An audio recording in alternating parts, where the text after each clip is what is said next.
Alrighty, guys. So, I'm fiddling around with this Twilight Sparkle custom pony that, I think I made this when the Coronation episode first aired. So, this has been on my desk for a really long time. You'll notice all this here around. When I rooted her hair, I left it long.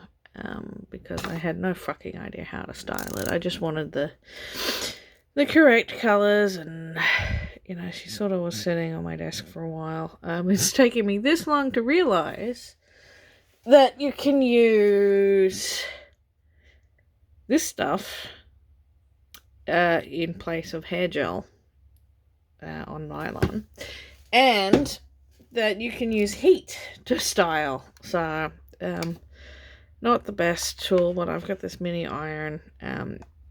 It's a scrapbooking tool.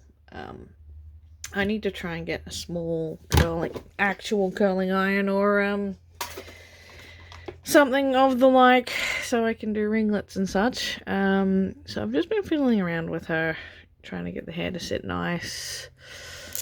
Trying to get her bangs to sit nice. You'll notice that she's actually missing the paint on her eye here. I've just picked that off, and I realized something, that when I've made this, I've used different brands of paint, and you can see here there is some separation between, I'll use this as a probe, yeah, you'll see there's some separation between this line here, which is the top of the eye, and the actual eye itself. It's because hot Australian summers has caused the paint to do weird things, also using different brands of paint, and not waiting for the paint to fully dry before applying the next colour or type of paint has caused some sort of weird chemical reaction to happen. And when I put the gloss over the top, because the bottom layers weren't dry, it sort of created like this weird liquid barrier thing. So I'm going to see if I can get this eyeball, because I do want to actually touch up her paint and make her nice. If I can peel it off like I've done with this eyeball, because the paint here is actually quite thick and it's kind of gross. So we'll just get in here. Just adjust my camera angle a little bit. So we're just going to use the probe and just go in underneath on the top of the eye where the paint has gone funny.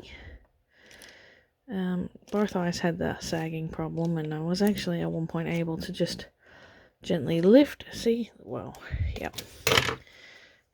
So we should just be able to peel this whole eyeball off without damaging too much of the other paint. So that's good. I was hoping, I was sort of half expecting having to repaint this entire thing. There's a little bit of paint left there, so that will be a very easy tidy up. But yeah, that's interesting to know. So, let's see. Yeah, this custom would be at least 8 years old, possibly older. And you're just fiddling around with it now. The cutie mark may even come off, the same as the eyes have done. So, if you're curious about the wings on this body, we sort of did like a Frankenstein thing where I've put the Princess Cadence wings on a Rarity body and head. And that's how we've got the big wings. Big wings on the small pony. This was well before the 4.5 molds came out. So,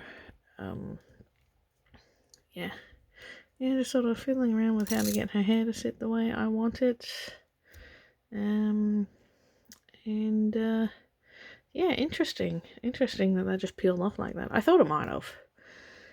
Again, because it had done a weird thing before when the eyeballs had sagged and they were like down here, and I just pushed them up. So that's I'm amazed at how clean that came off though. Like, if we can just refocus. Move my line around a little bit. Like, you can see the difference, the gloss and the matte, where the paint underneath was. So, yeah, that's what's on my desk at the moment. Just fiddling around with some older pieces and trying to figure out what the frick I want to do for my next lot of pieces. And just sort of experimenting with the styling stuff. Anyway, I thought I would share that. Yeah, might actually do some more pony customization videos in the future. I've had a couple of people ask me how I do things now, so... But I'm not great with the whole video editing thing, so they'll probably be very rough and very random in the process of how I do these. But yeah, anyway. Alright, toodaloo.